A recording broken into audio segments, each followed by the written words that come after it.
Ako yung ka na yung tambal kay Kipangupo. Ikaw.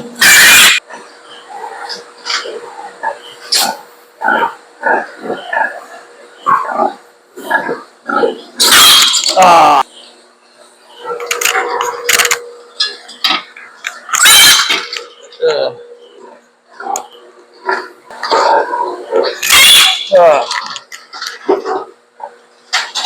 Pang-ubo, gipang-ubo. Ayan na guys, basta nag-integrate baboy sa liog dyan na itong tirada na para balira may ipiktar.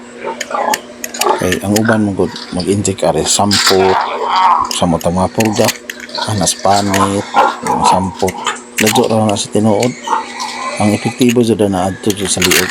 Okay, puro ra unod ang nasa liog. Ang dirigod sa sampot dugay kasi ang piktara na sa mitag mga nangyari pang mati mo nang liog dyan mong tirada may isag-asang lapitan na makagikap training ang liog dod kawa man ay bukog puro man na unod o mga naugat kagmay. So ano dyan liog ang proper na nga ang chikan para dali lang piktar kay doon na sila sa utok.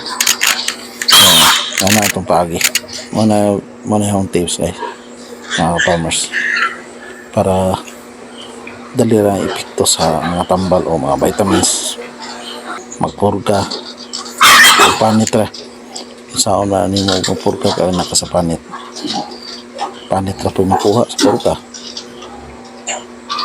ngayon na yung stand na to o liog tanan na to mga tirada na isa kasa na kita mga dagko magagkumayon sa palimang pang-inject nimo liog sa mga tirada na o kani